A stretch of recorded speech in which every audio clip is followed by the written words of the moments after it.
لا الہ الا اللہ واللہ اکبر اللہ اکبر وللہ الحمد الحمدللہ رب العالمین والصلاة والسلام علی رسولہ الکریم اما بعد۔ محترم حاضرین عید الفطر، اللہ تبارک و تعالیٰ کا سب سے پہلے ہم سب کو شکریہ ادا کرنا ہے کہ اس نے 2 سال کے بعد آپ کو اور ہمیں یہ موقع دیا کہ ہم یہ نماز شکرانہ نبی کریم صلی اللہ علیہ وسلم کی منشا اور مرضی کے مطابق بستی سے باہر آ کر کے ادا کر رہے ہیں۔ آپ جانتے ہیں کہ یہ ہمارا تہوار، یہ ہماری اجتماعیت، ہماری شان و شوکت کا مظہر ہے اور دنیا کو اسے دیکھنا چاہیے کہ کتنی سادگی سے، کتنے اطمینان سے اور کتنی محبت سے ہم اپنا یہ تہوار مناتے ہیں۔ یہی وجہ ہے کہ نبی کریم صلی اللہ علیہ وسلم مسجد نبوی جیسی عظیم جگہ کے ہوتے ہوئے بھی مدینے سے باہر نکل جاتے تھے اور عید کی نماز ادا کرتے تھے۔ تو آج ہمیں یہ موقع ملا، اس کے لیے ہم سب اللہ کے شکر گزار ہیں۔ محترم حضرات، آج کے خطبے میں حالات حاضرہ سے متعلق چند باتیں آپ کی خدمت میں عرض کرنی ہیں، اور ہمیں یہ دیکھنا اور سمجھنا ہے کہ اس وقت صورتحال کیا ہے، اسلام اور مسلمانوں کے ساتھ لوگوں کے رویے کیا ہیں، اور ایسے میں ہماری ذمہ داریاں کیا ہیں۔ محترم حضرات، میرے ہاتھ میں ایک حدیث ہے جو ابو داؤد کی ہے۔ اس حدیث کو میں آپ کو سنا دیتا ہوں اور اسی پر تھوڑی سی بات کرتا ہوں۔ حضرت ثوبان رضی اللہ عنہ سے مروی ہے، قال قال رسول اللہ صلی اللہ علیہ وسلم یوشک الامم ان تداعی علیکم کما تداعی الاکلۃ الی قدعتها۔ آپ نے فرمایا کہ لوگوں، تم پر ایک زمانہ ایسا آئے گا کہ لوگ تمہارے اوپر اس طرح ٹوٹ پڑیں گے جس طرح بھوکے دسترخوان پر ٹوٹ پڑتے ہیں۔ فقال قائل، تو ایک پوچھنے والے نے پوچھا حضور نبی کریم صلی اللہ علیہ وسلم سے، ومن قلت نحن یومئذ، کیا اللہ کے رسول ہماری تعداد اس وقت بہت تھوڑی ہوگی؟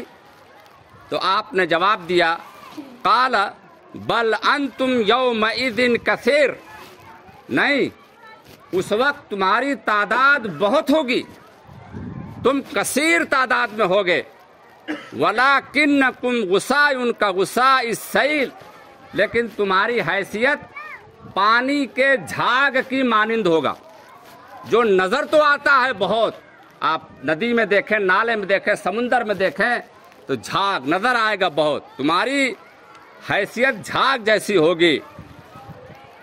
وَلَيَنْزَعَنَّ اللَّهُ مِنْ صُدُورِ عَدُوِّكُمْ الْمَحَابَّةَ مِنْكُمْ، لیکن اللہ تمہاری ہیبت کو، تمہاری عظمت کو، تمہاری اہمیت کو تمہارے مخالفین کے دلوں سے نکال دے گا۔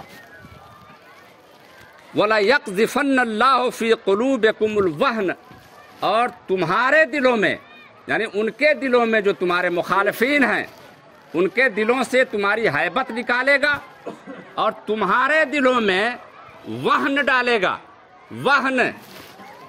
فقال قائل یا رسول اللہ، تو ایک سائل نے، ایک پوچھنے والے نے پوچھا کہ اے اللہ کے رسول صلی اللہ علیہ وسلم، ومل وہن، وہن کیا ہے؟